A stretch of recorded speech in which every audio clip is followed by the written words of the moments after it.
네, 최근 중국 경제 상황이 심상치 않습니다. 침체의 그림자가 짙어지면서 위기감이 갈수록 커지고 있습니다. 소비가 얼어붙어 대형마트는 문을 닫고 건물 공실도 늘고 있습니다. 중국 정부가 금리를 낮추면서 경기 회복에 나서고 있지만 얼마나 효과가 있을지는 알 수 없습니다. 베이징 김효신 특파원입니다. 폐점을 앞둔 베이징 도심의 한 대형마트.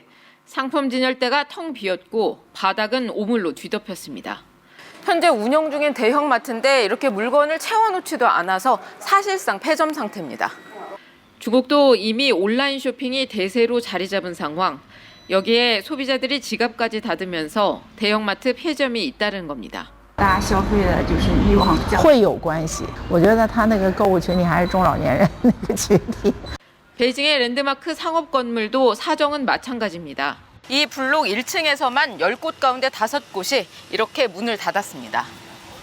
개업하자마자 폐업한 업체도 있을 만큼 사무 공간 상황은 더 심각합니다.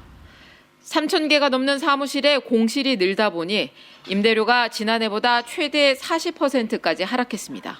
这2个月降得比较低一点，也就是一个最低点了。比如说你签个3年，他没准给你2个月免租期。 기업들이 휘청대면서 일자리 사정도 좋지 않습니다. 아침마다 열리는 인력 시장은 일자리를 찾는 사람들로 늘 북적입니다.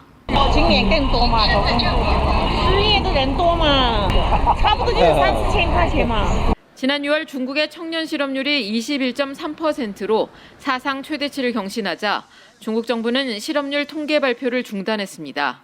코로나 이후 일시적으로 늘었던 중국의 소매 판매 증가율도 다시 내리막길을 걸었고 올 7월까지 상업용 주택 매매 면적은 마이너스로 역성장했습니다.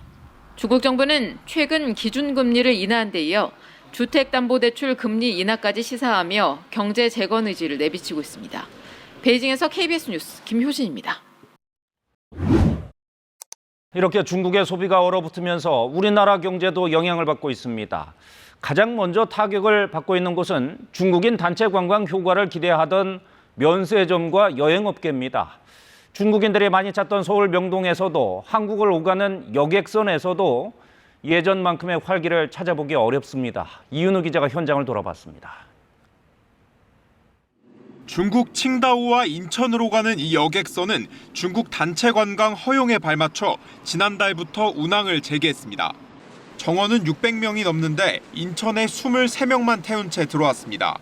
근데 현재 문제가 되는 게 승선율이 20%에 채 미치지 못하고 있습니다. 아무래도 내년 상반기가 돼야지 코로나 이전 수치로 돌아가지 않을까.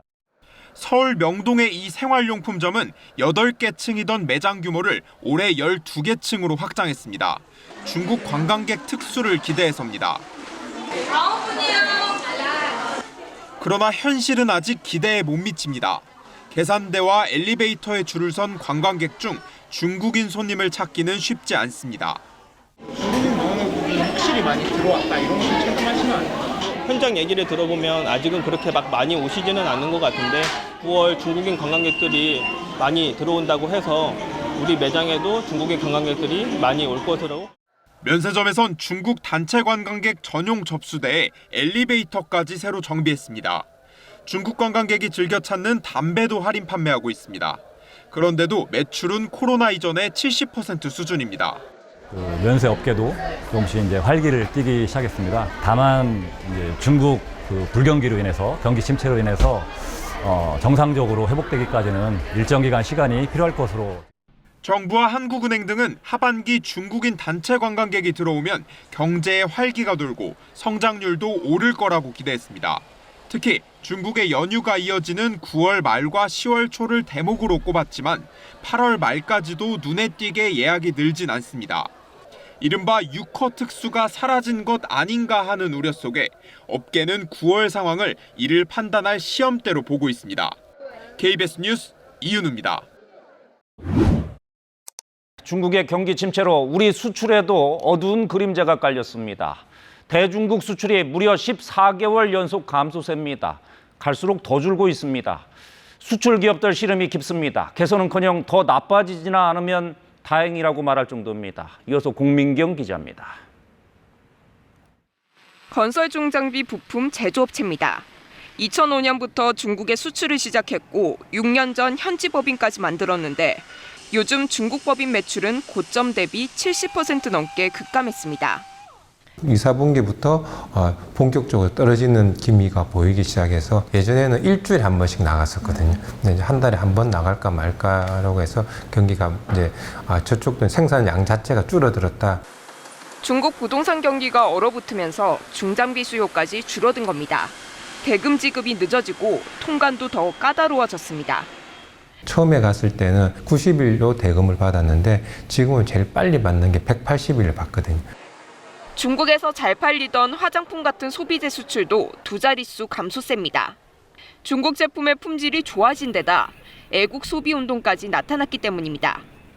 대중국 수출은 14개월 연속 감소 중인데 하반기 들어서도 개선되기는커녕 오히려 감소폭이 더 커지고 있습니다. 기업인 10명 중 8명은 중국 경제가 앞으로도 부진할 거라고 내다봤습니다. 중국 시장의 문이 좁아지면 다른 시장으로 눈을 돌려야 하지만 단기간엔 어렵습니다. 인구는 인도가 중국을 앞선다고 그러지만 인당 GDP에서 이제 인도와 중국이 거의 한 4배, 5배 차이 나지 않습니까? 구매력을 갖춘 나라가 아니고 구매력을 갖추려면 좀 시기가 상당히 필요하기 때문에 그게 대시장을 단기간에 찾기에는 힘들지 않을까. 그나마 늘던 미국과 유럽으로의 수출도 7월엔 감소했습니다.